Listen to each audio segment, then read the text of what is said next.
It's great to have so many people on board for our 5th ICF webinar, and this week our topic is choosing a paddle for young kayak athletes. A very important topic, I'm sure, for many people who are coaching in that area, just starting out as athletes themselves, or maybe it's a parent for a parent. So much has to be taken into account when doing this. And we have a fantastic panelist, a fantastic presenter, Dimitar Ivanov, who is a 2-time Olympian. He's also was a member of the Bulgarian national team for more than 10 years. And in that time, he won 20 national titles. So he does know his way around a canoe or a kayak, and he does know how to make it go very fast. He is has a master's in elite sports, specializing in kayak sprint. He is also currently the assistant professor of water sports at the National Sports Academy in Sofia. He has organized in his time many European and world championships in canoe sprint, and he is officially an international technical officer. So he is very well qualified to give us advice on this topic. As I mention every week, but for those who are just joining us the first time, the best way to register a question is to go to the Q&A tab at the bottom of the page, and you can put your question in there. And if you like the look of a question, you can like it, and then the more likes the question gets, the higher it gets onto the list, and that way it's easier for us to read from the top down, and also the more interesting questions. Not that there are not any questions that aren't interesting, of course, but the ones that are more popular will be read first of all. So go to the Q&A. Please don't put questions in the chat section, because we don't monitor that as closely. The best way to put the questions in is in the Q&A.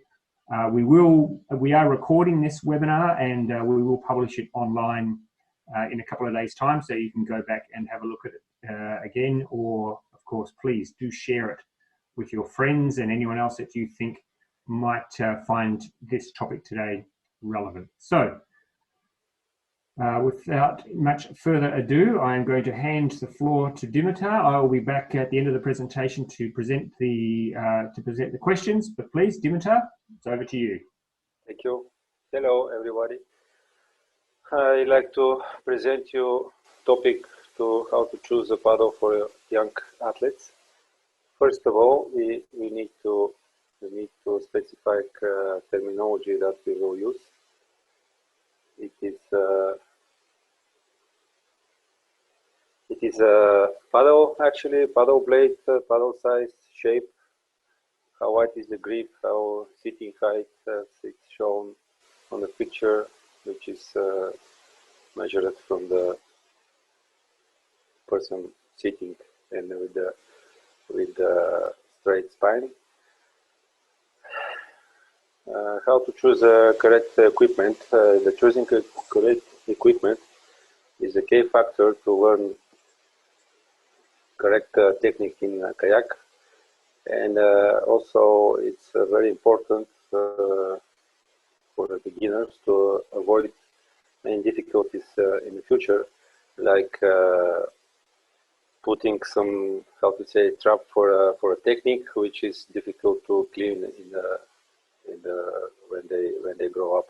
The size of the blade, it's one of the most important things because the blade is an instrument which we use to move a boat and paddler through the water, and it's, how to say, finishing the distance at the competition in a proper way, in a good way. It depends not only from the physical and mental preparation, and also it depends of the using the correct equipment. And in our case, this is the paddle and size of the paddle, of course, and size of the blade.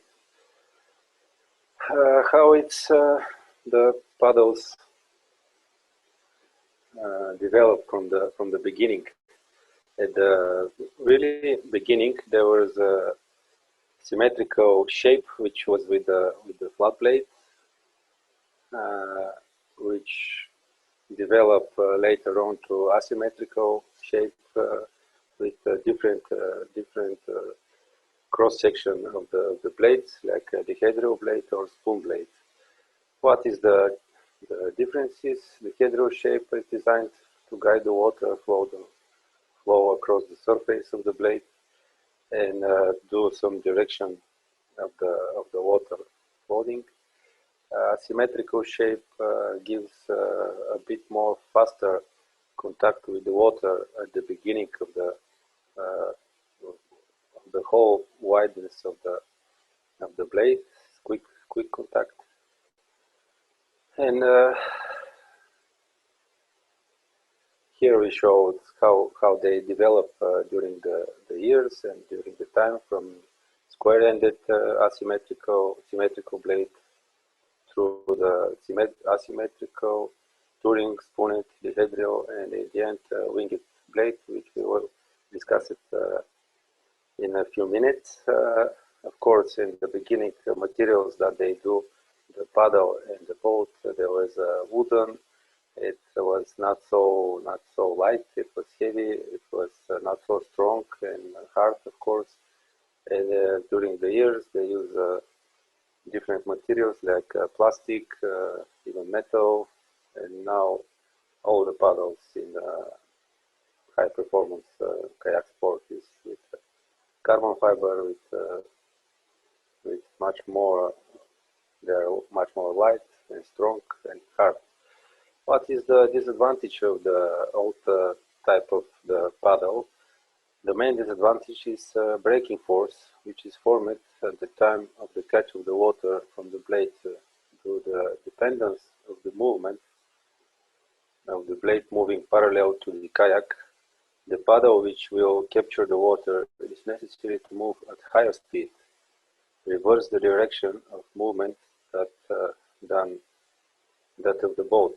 If this condition is not met, the braking force will be generated when the water is captured, which will reduce the speed of the boat.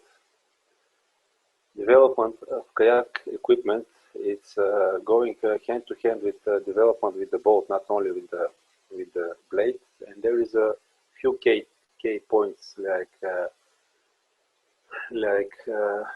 the paddlers. They undergone the several designs, evolutions with still with most international competition. Now they use the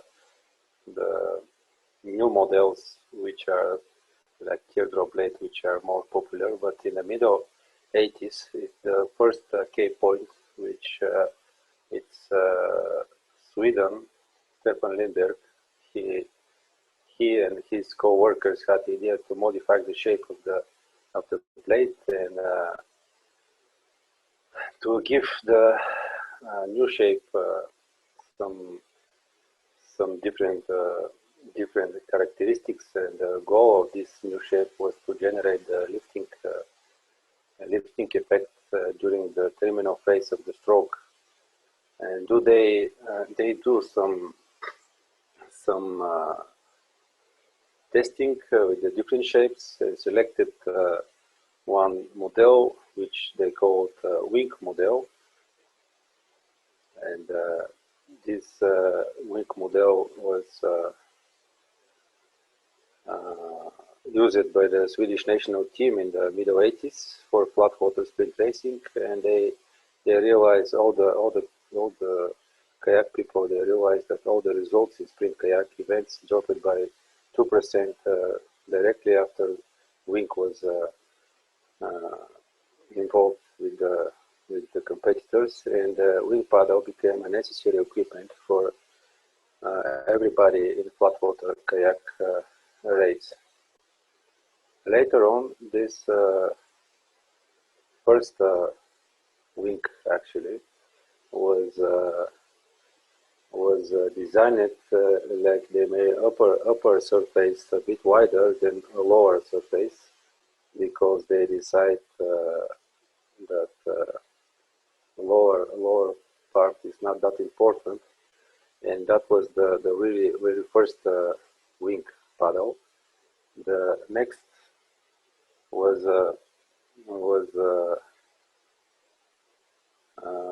second generation of wing paddle, which was designed by Einar Rasmussen from Norway. Actually, he was designed as we still call it Rasmussen model, which is parallel edge wing blade, which was really popular in later 80s and 90s. What is the purpose and what is the actually wing paddle? The wing is called because it's designed to imitate the shape of an airplane wing, which is believed that the use of lifting force will reduce energy consumption in public technique. The cross-section of wing paddle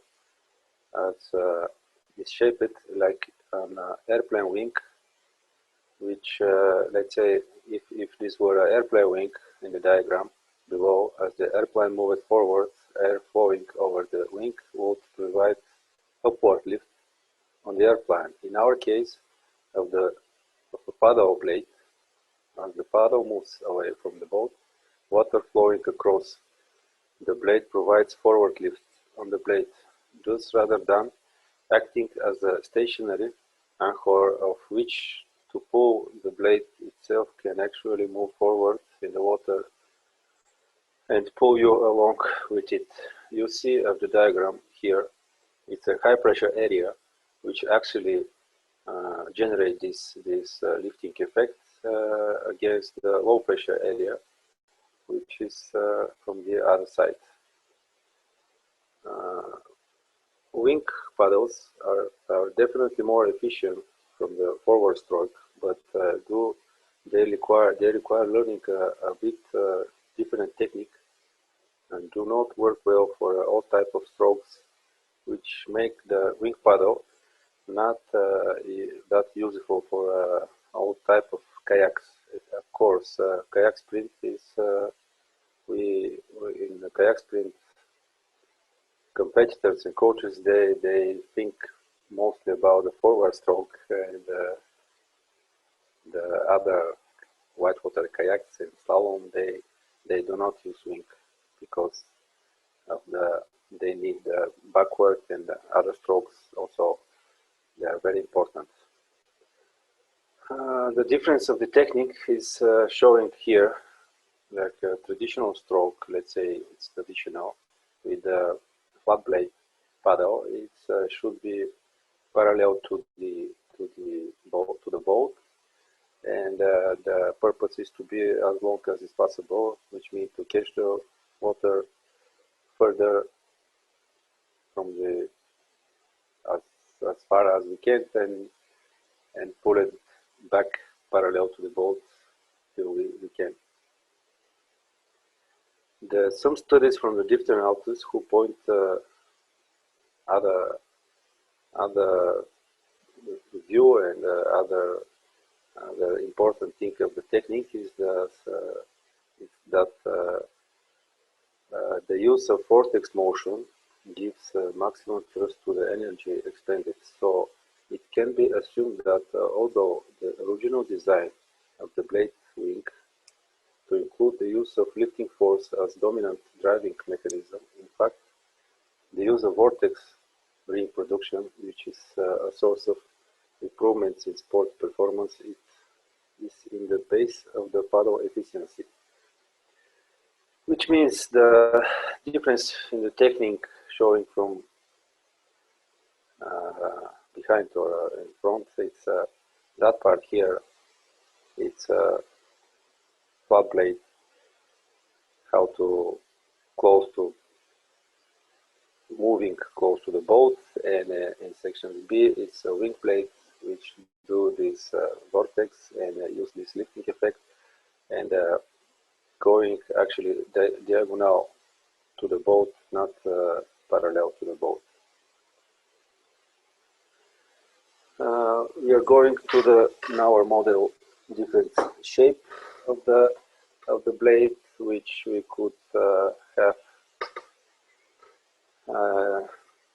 let's say 4 main different shapes of the blade which we use in a kayak at the moment, kayak sprint.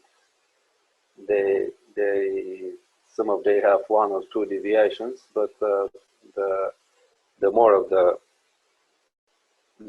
shape blades which the competitors use are, as we say, Rasmussen model, which is parallel edge wing model. Then we have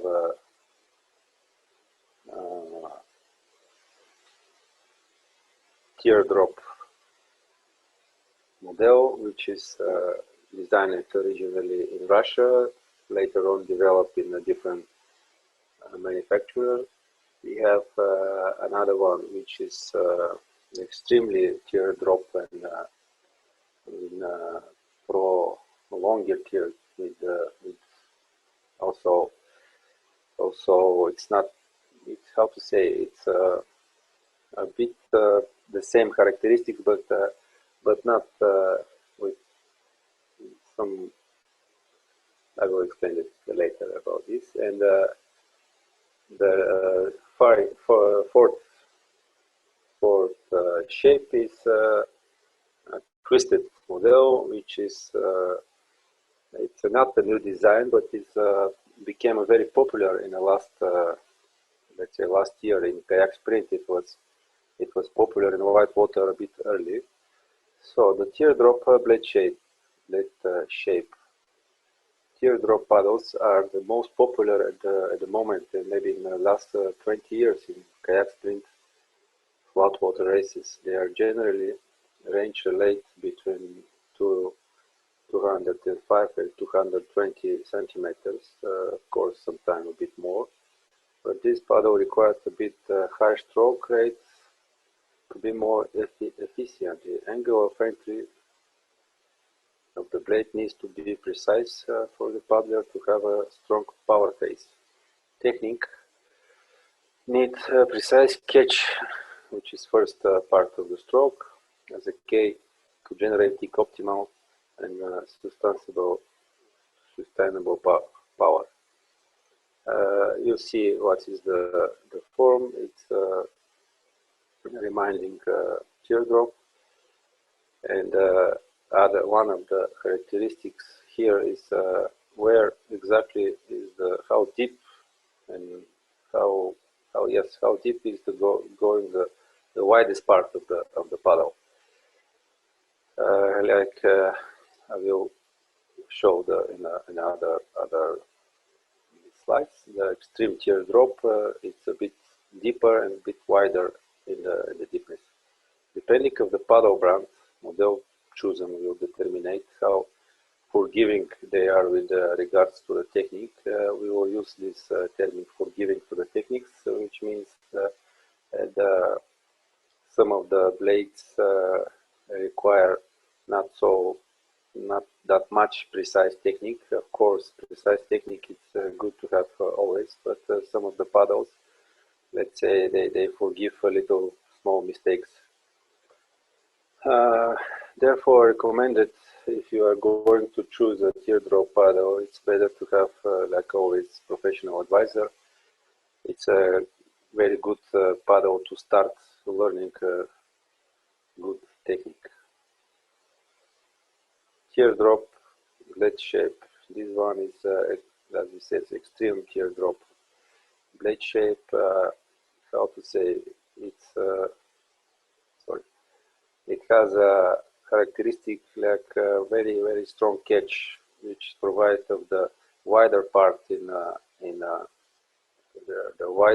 wider part is in the bottom, in the lower part of the paddle here, and the blade is a bit longer, and it's recommended for strong paddlers which are sprint oriented, because it has a really strong beginning and quick exit, which is good for a higher stroke race. Next one is twisted blade shape, as we say. It's latest innovation actually, but it's invented in early 90s. It's why we call it latest innovation, because last years this shape of paddle blade became more popular, and it's characterized with soft catch, strong drive, and clear exit, which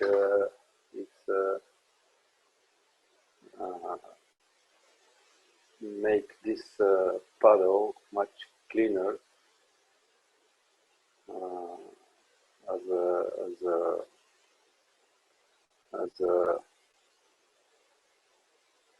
require a little more feeling, because it doesn't look trajectory like teardrop paddles, but it's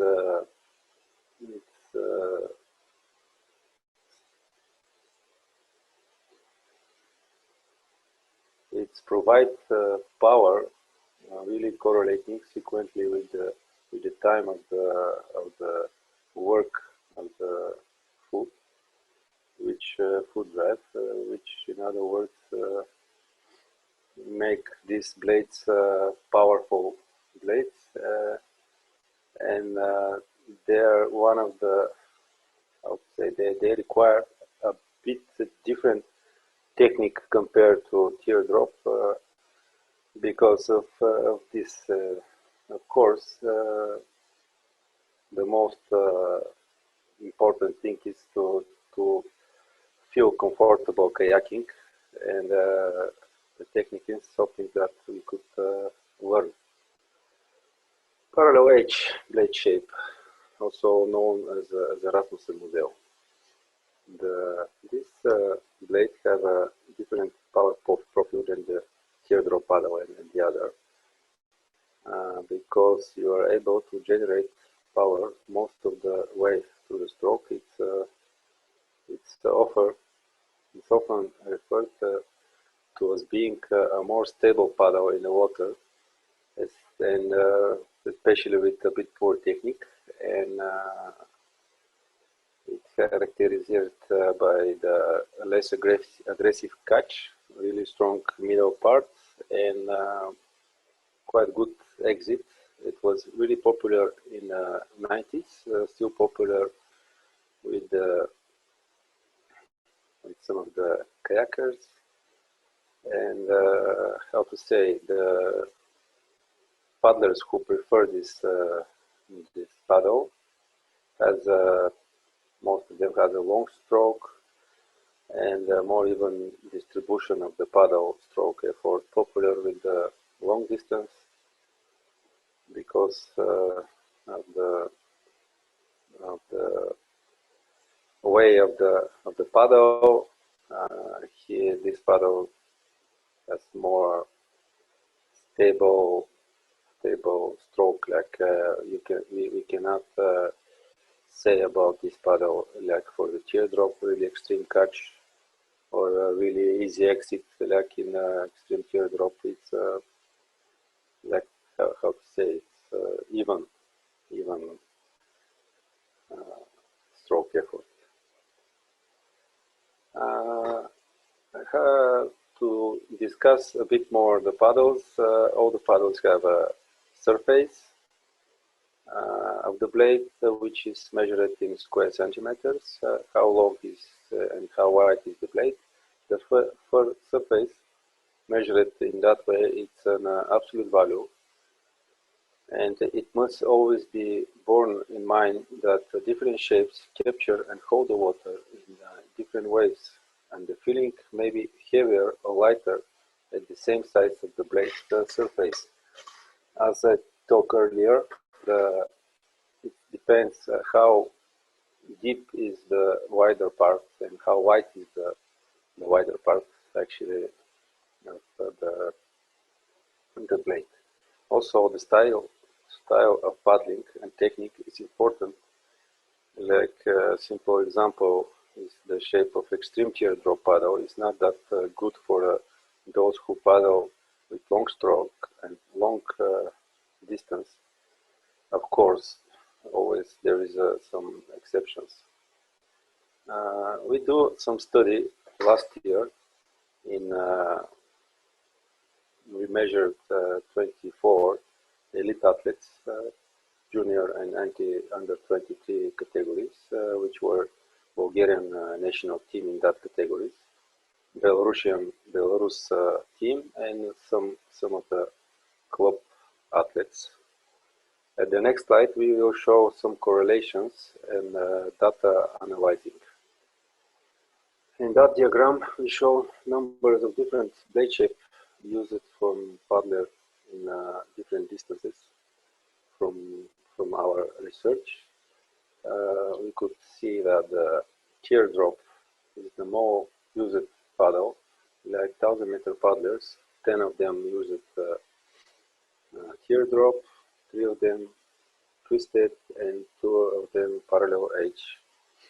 500-meter paddlers, also 4 of them used teardrop and extreme teardrop, which was discussed here. It's 3. And 200-meter paddlers, they use in that research, of course, only 2 paddlers. This research show again that the teardrop shape is the more popular shape for the kayak sprint paddlers. This is the main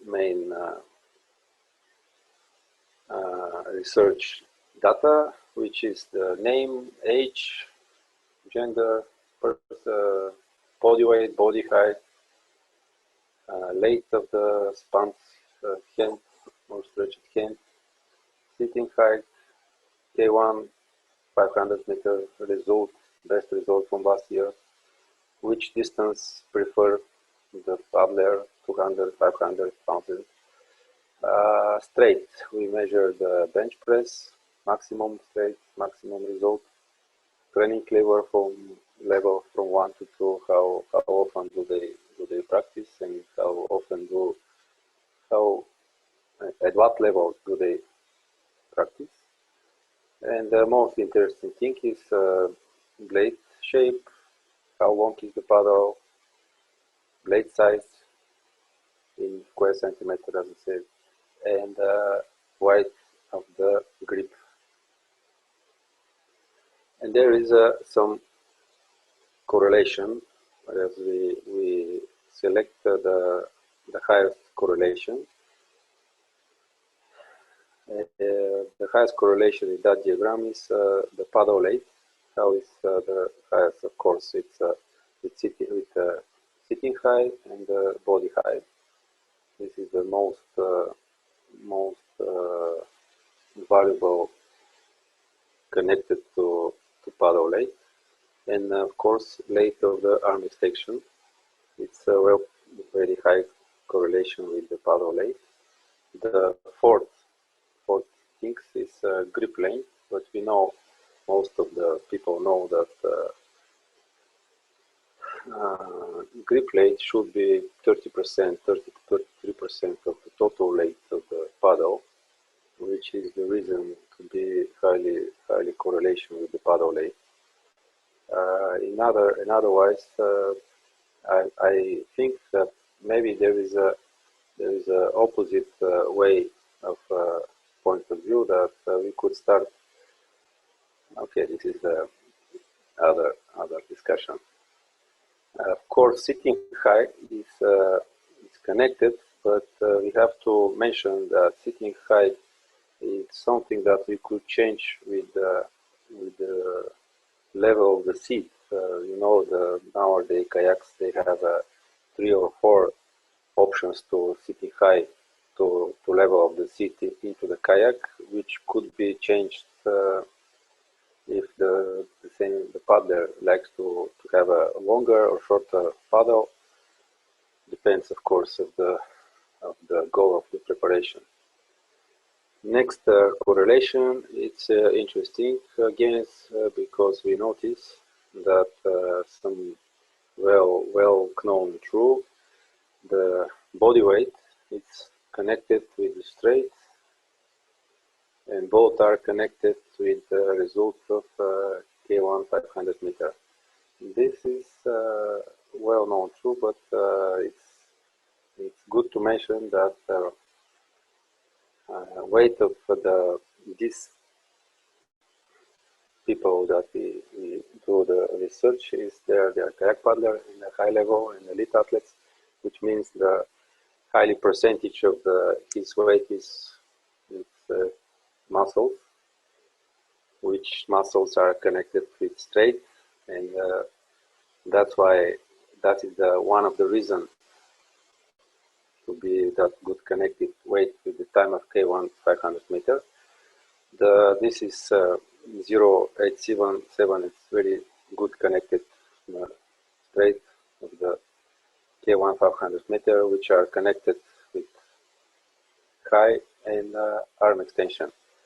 I do have to mention that height and arm extension, it's still in the good connection with the other parameters. The third one is blade of the size of the blade. How big is the size of the blade? Of course, there is as already mentioned, different size of the blade. Measured in square centimeters. They could be. They have different feeling in the water, and not as an absolute value. It's not always the only value that we could follow choosing a paddle. Again, we have a good correlation with straight, with body weight, result of 500 meter, and again, length of the arm extension, which means the arm extension are good connected and highly correlated with the other parameters.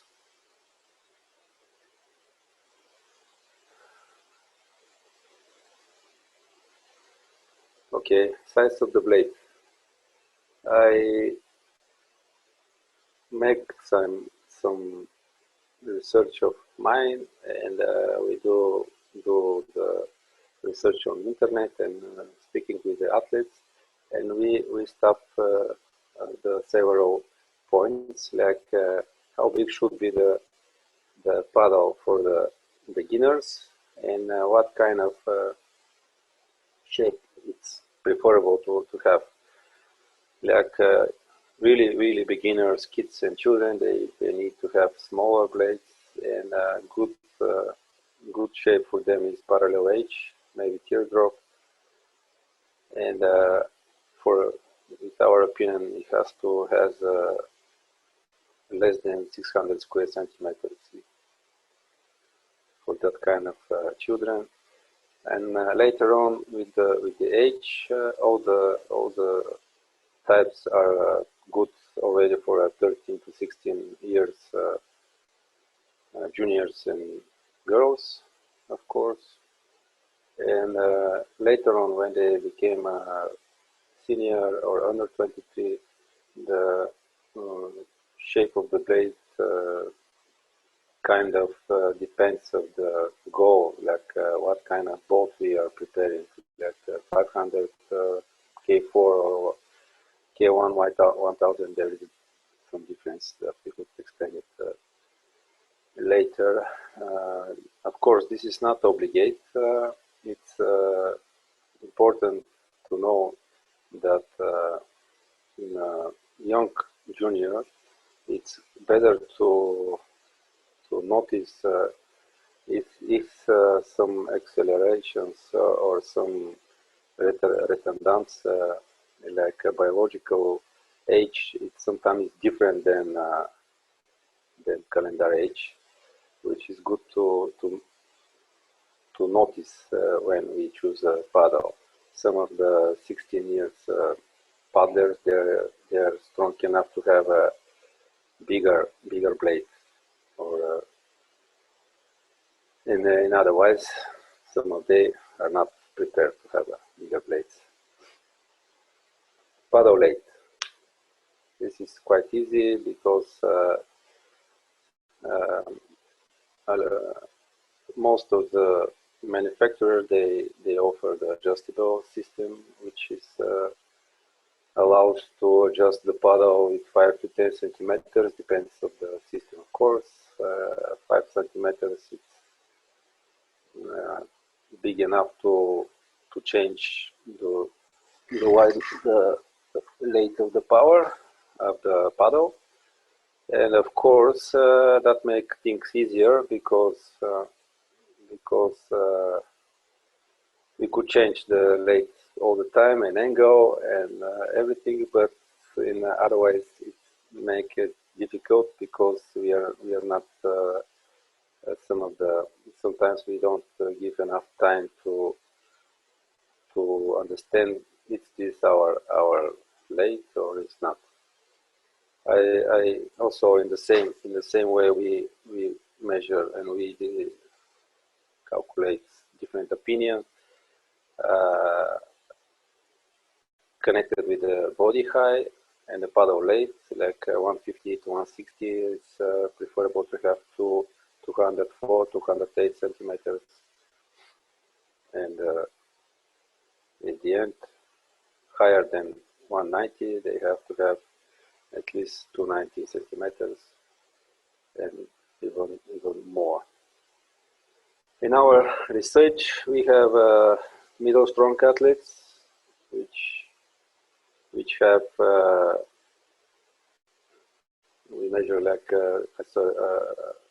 I tell that we take the maximum result of bench press, and the middle strong are those athletes who manage to lift their own weights and 1.2 their own weights.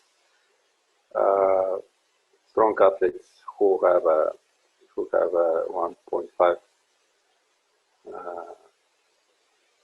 of their own weights, and super strong who lift more than 1.5 at their own weights. And look at the size. The middle strong, they prefer from 680 to 765 square centimeters. Strong athletes from 765 to 790 square centimeters, and super strong athletes, they start from 785 centimeters to 805 square centimeters. Choosing the right blade size and length can be very difficult. There is a lot of guides on internet who give some guidance, but in my opinion, athletes show to the coaches with their ability to manage the technique with already selected paddle. Everybody know that always there is some paddle that we could start with. Analyzing the technique, we could point out some errors, possibility caused by the large or small or long or short paddle, and by opinion of course, by opinion of paddle manufacturer that I speak with, there is a tendency to use some shapes in same regions or countries, or use the shape and even the size of the defending champions. In other case, this is could be good or not so good, but it's a fact. In other case, there is other thinking cost of that the paddle will grow up soon, and the size we will choose is bigger now, but they will be fit in next year or something like this. It's absolutely a wrong way to manage the paddle choice, because as we will mention now, it could be make some damage in the future. Okay, now I will describe some of the mistakes who possibly caused from the incorrect late. Some of the mistakes are if you choose a too long paddle, it's push our shoulder to sit high, to be higher in a stroke, which it's how to say, we could put a bit more fatigue in the shoulders area, which is not good, and exit is difficult, which push the stern jumping. Sometimes longer paddle caused in pushing hand elbow to be higher, which is connected with pushing hand to overtaking the pulley hand, which make feels false feeling that we paddle so strong and stroke rate go higher, but the paddler didn't catch the water actually in a proper way. Also, it's wrong if we push one of the shoulder lower than the other, which also could causing of the higher longer paddle. Low or high elbow, also we mentioned, or hand close to the head, also could be from the short or long paddle.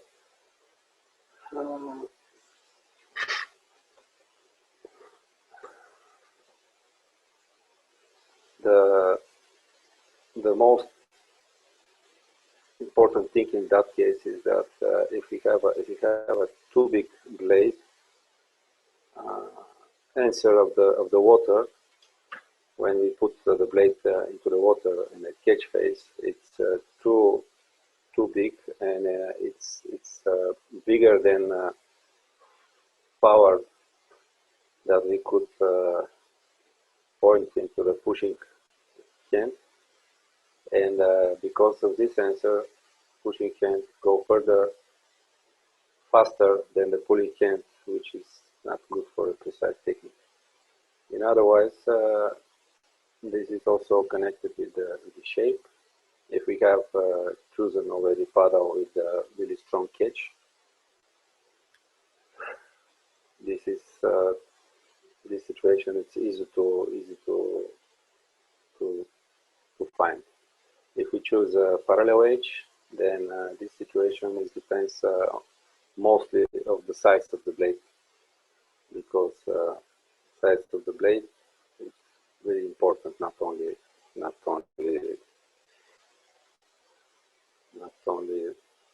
shape. In a few opinion of the different coach, why they prefer the parallel edge, as we said in the beginning, especially for this, because when we choose a small parallel edge at the beginning, we are able to learn the catch in the pushing hand to be as a in a proper way, not to hurry too much. Pulling hand to keep the curve, and if we choose a parallel edge, not parallel edge, teardrop paddle to our first choice, it's really good, because technique in a teardrop is easy to catch the water, not so strong, easy to go like we explained from the side, not parallel to the boat, and later on it's good to have we are able to change the blade with different shape as we decide for the future. Other mistakes that could caused by the long and short paddle, or of course heavy or big or small. You could see by yourself that if you have too long paddle and or too big, we call in Bulgaria to escape from the water, like you are not able to put it in the water or to pull it back, then the body go from the other side, or if it's too short, we are sitting up of the paddle. Anyway, the goal of the sprint kayak paddler is actually to move the boat through the water, and the paddler does not want to waste effort by causing the boat roll, pitch, or sway, or jumping. And at the beginning of the stroke, we have to choose the correct paddle to have a, how to say, answer of the special force that we are putting in the beginning of the stroke. Different mistakes, as we said, could cost of this. Of course, there is I'd like to do some remarks that I would like to say that for a twisted paddle requires a bit more precise technique. We talk about this because this makes paddle much cleaner on the in or out of the water, and it's good to during the stroke in a careless condition, and putting once in the water, it keep the water and angle placed to the side, which is important in a bit more rough conditions, and of course in clear condition, but when the fatigue is already done. Okay, that was my opinion and research from the last year in this athlete. And thank you for attention. And if you have questions, I'm here to answer. Thank you very much, Dimitar, for a really informative presentation. And already we have lots of questions coming in, lots of people very interested in this topic, obviously. If you missed the instructions at the start of today's webinar, if you'd like to ask a question, please go to the Q&A tab at the bottom of your page. Click on that and you can write a question. Everyone can then see your questions. And if you really like a question and you really desperately want it answered, please do click like on the question, because the more likes a question gets, the higher it goes on the list. So let's kick off the questions. And we have a question from Mr. Martin Marinov first up. Martin wants to know, how can the paddle change the young athlete's technique, Dimitar? For example, is it possible to make kids' strokes longer and smoother with a paddle shape change, or the opposite? Can we make their strokes more aggressive and powerful with the change of the paddle model? Yes, as I explained, the different shapes we have, we discussed 4 different shapes, and the parallel edge characteristic is to more smooth entries, which is provide actually parallel edge is for a long stroke, not so aggressive at the beginning, and of course from the right after the beginning of the paddling, we could already notice the personal characteristic of the paddler, and otherwise the teardrop, extreme teardrop paddle shape. It's for a strong catch, and if we choose one of these paddles, we put the paddler into the extreme catch with the strong strokes, shorter with the teardrop, or smooth catch, long stroke, a bit lower stroke rate with the parallel edge shape. And of course, the longest of the paddle also has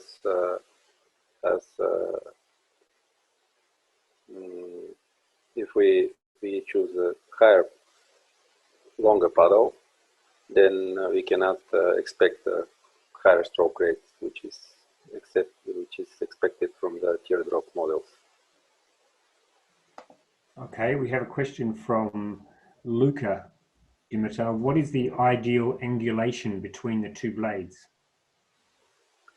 There is no ideal angulation between two blades. More popular is, by my opinion, between 45 and 75 degrees. Of course, in the past, as I know, more of the paddles were with 85 degrees. My personal opinion, and I like it 55 degrees. I think the 55 degrees, it's between 55 and 60 is a good start. Later on, you could feel how it's going and to change it, as I say, with the recommendation from the coach. It depends how good you catch the water, and if you put a lot of water on the way out, so you could probably good to change a little bit the angle. But in my opinion, between 55 and 65, maybe is the 70–80% of all paddlers, kayak spring paddlers. Okay, a question from Ionis. In the off season, is it good to make the paddle longer? Yes, I'm quite sure about this because we know that in the off season we do longer practice. We do slower speed, and it's better to have a bit more longer paddle to be more comfortable, let's say, on the longer practice. Of course, it depends how longer we think about. In my notices, it's the sprint paddler who paddle like really strong paddler. They paddle in 215 in season. They go to 219, 220 in off season. In my opinion, this is too much. But in off season, it's good to have, let's say, 2 centimeters longer. Okay. Another question from Martin. Do you have any tips for canoe paddles? Standard, shorter and wider blade, the super fat model. What's your tip there, Dimitar?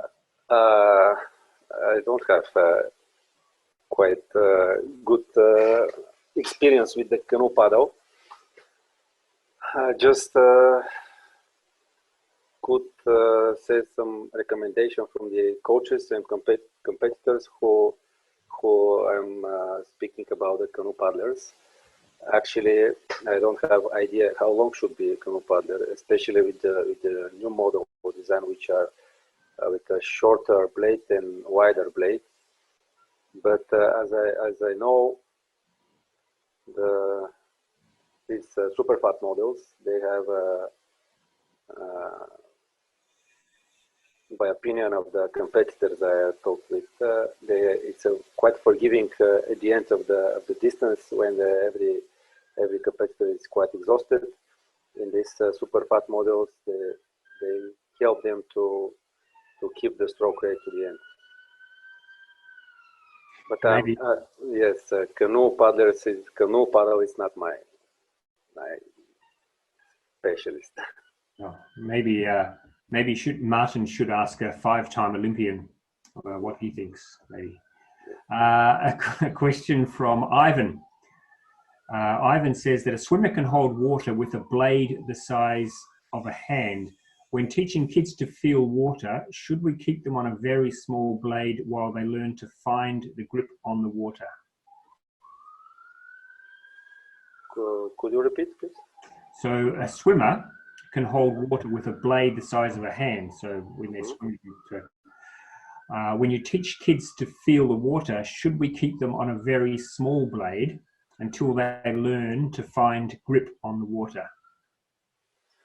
In my opinion, yes, we have to teach them with small blades, not only beginners, even juniors. Sometimes we have to put him back to the small blades, because filling with the small surface area which are connected with the water, it's much more different than the big surface area, because in the small surface area we have to find a way to move the boat and the competitor and the paddler forward, which is not that easy, because we don't have to put a lot of power, a lot of energy, but still need to move the boat. Compared to the big blade, we directly have a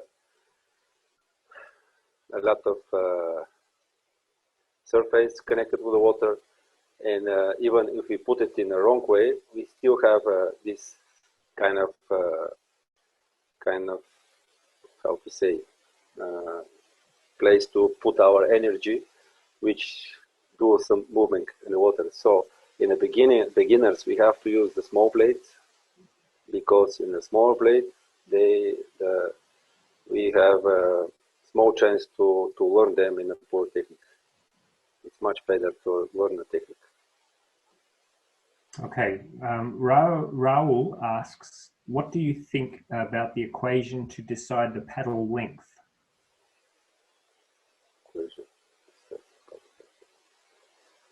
Paddle length is really personal. Like it's how to say. In my opinion, the most important thing is sitting high and arm strength. But I still didn't find a way how to make it, how to evaluate and make it in some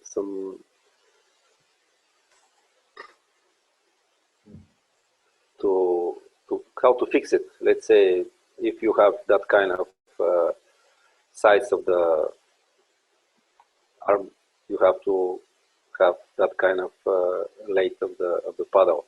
The only correlation that we find, and we could put it in some numbers, it's with height. How tall is the person who will paddle? Of course, there is one really old way to measure this. It's to standing in front of the paddle, put the hand up and to catch the paddle, but it's not correct. It's not correct anymore, because it's depending for the other things too. For me, maybe it will be next to further research how to connect it sitting high with arm extent with the length of the paddle.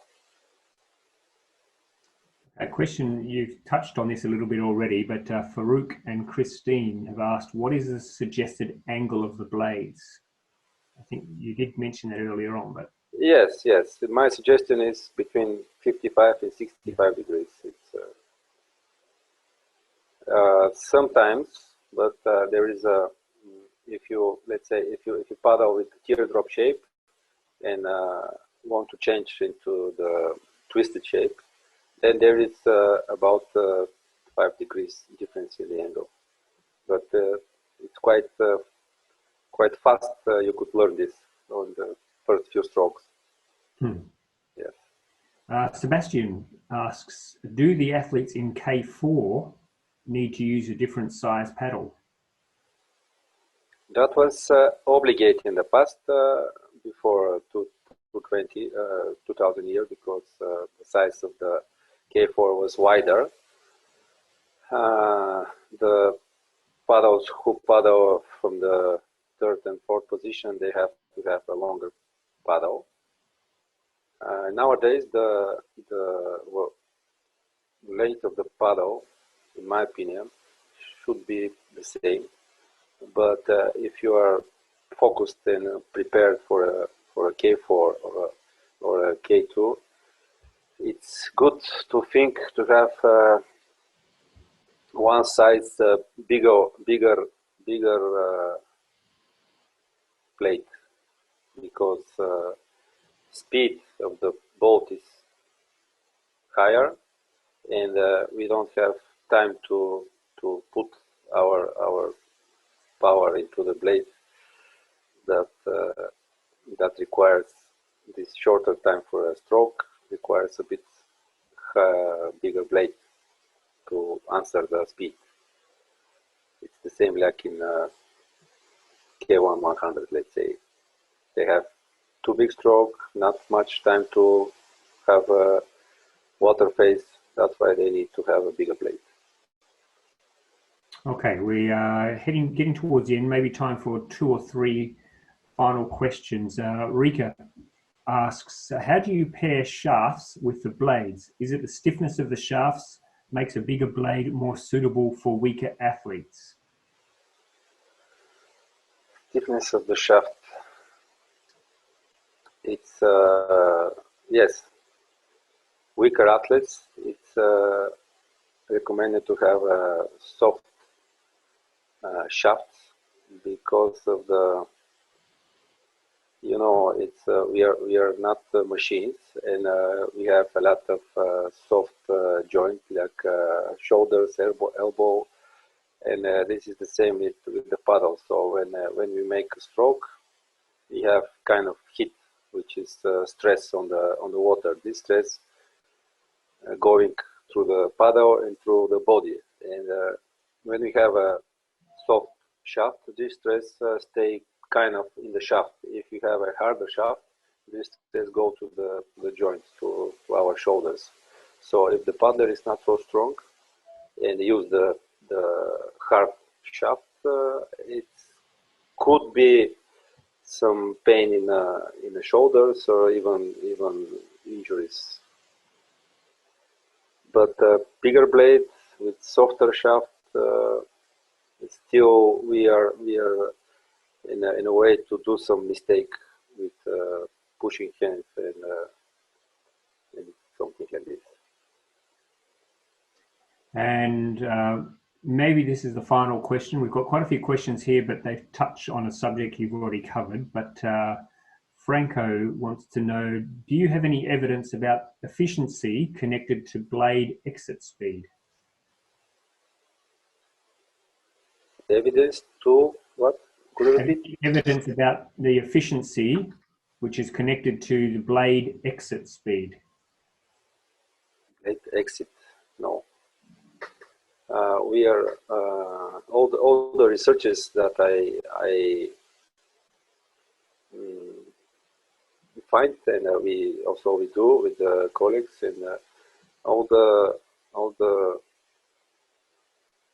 goal of this research is pointed to the first two parts of the water phase, which is catch and drive, because there is plenty of evidence that this is the most efficient part of the stroke. Like in the catch, in the drive phase, we have acceleration of the boat, we have speed, and in the exit phase, we lose this acceleration and the speed, and that's why the opinion of the coach is that the exit phase should be shortened, and all the goals of the preparation should go for a catch and a driving phase.